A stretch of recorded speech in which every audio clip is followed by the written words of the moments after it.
Dakini Power is about 12 women, but it's, I think, about so much more than that. It's about starting a network for women who are interested in a spiritual path. It's about connecting women and men who are interested in Buddhism. It's about creating a platform where women and men can talk to each other.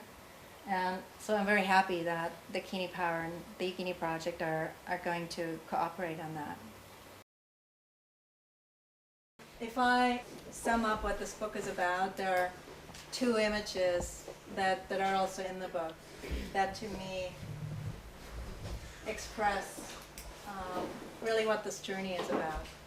So this is an image of 100 Tsaring children sitting here at the feet of her master, and she is the oldest female teacher in the book. She was born in around 1929 in Tibet.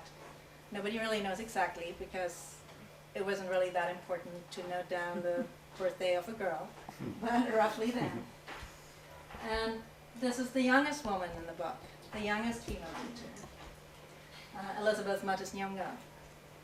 And so if you look at these two pictures together, it really tells a story not only of these women and their amazing life stories, and how actually all of the women in the book had to leave their home countries and what they were used to and their culture and venture out.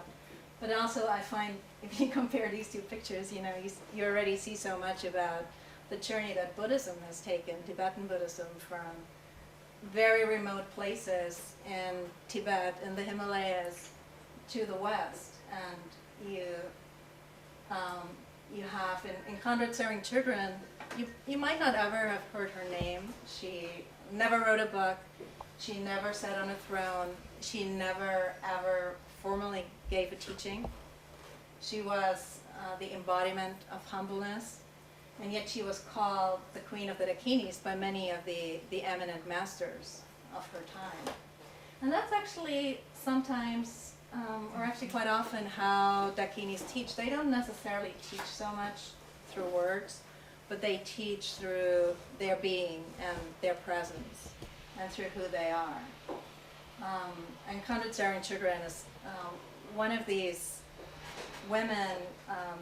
Her caretaker in her later years was an Australian nun who was my friend, and she used to say wherever they went, whether it was a hospital in France or a park in India, people didn't know her, they didn't know who she was, but yet they felt drawn to her presence. They would always gather around her and ask, who is this lady? I'm feeling something special. Who is she? So it was really her presence that drew people in, and that really was her teaching. So these are images from Lhasa, and her biography reveals such a rare glimpse into, you know, pre-communist Tibet and what life was like back then. So, you know, she was born in a village with no running water, no electricity. She one day was called from the fields when she was 16 years old and was told that she had to rush to a monastery as fast as she could because a lama was ill and needed her help. And so she wasn't really asked if she wanted to. But of course, there was no question that she would marry this lama and actually helped him prolong his life. And don't worry about all these Tibetan names, but he was one of the, maybe the most eminent master in Tibet in the 20th century. So this is her in her later years. This is her in Sikkim in the 50s when the Chinese took over Tibet. She and her teacher and husband had to leave Tibet and they fled first to Sikkim. And this is her in France, where I met her. So her life, you know, was an amazing journey from a remote area in eastern Tibet through Sikkim, and then spending her later years in France, in the West, and again in one of the most flourishing Buddhist centers in the West. So in a way, she has come full circle. The youngest woman in the book, Elizabeth Matis Nyong'o, you know, she grew actually up in Santa Monica as the daughter of a Marxist record producer.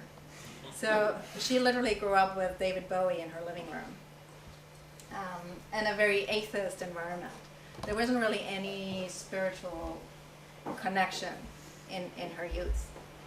And one of the things that interested me in these life stories is what drives a Santa Monica girl to travel all the way to Asia and seek out Buddhist teachings.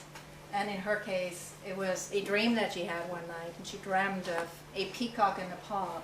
And that dream was so strong for her that she felt she had to go to Nepal. And when she was like in her early 20s, maybe 21.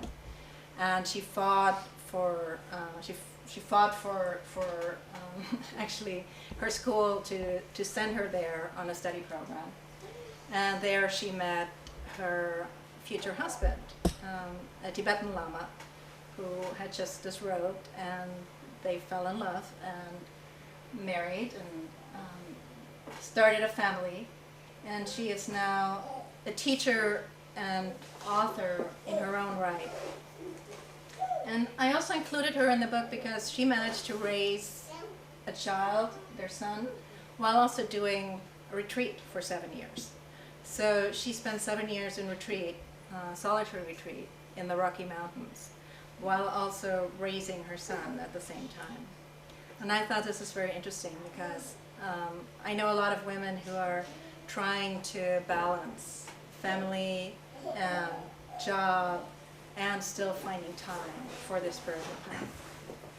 So for me, she's an example of a modern and also critical woman, whereas Khandro Tsaring children would have never dared questioning her husband or the culture. Elizabeth has written a book that's called The Power of an Open Question, and she's very much questioning. And of course, with a tradition that's coming from such a different culture to us in the West, there are a lot of things that are unfamiliar, and there's a way to figure out what fits here and what doesn't, and what's authentic and what isn't.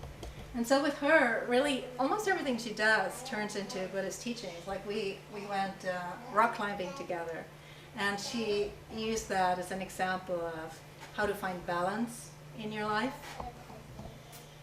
She's very outdoorsy and very adventurous, and uses that in her teachings.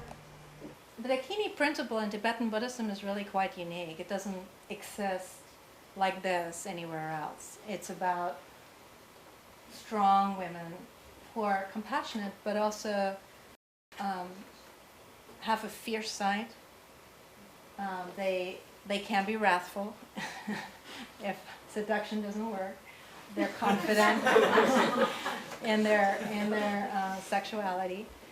And so quite like this is really an image of female wisdom that doesn't exist anywhere else. Because of course, every religious tradition has images of realized women or of the mother figure, but I don't know of any tradition that has an image quite like this.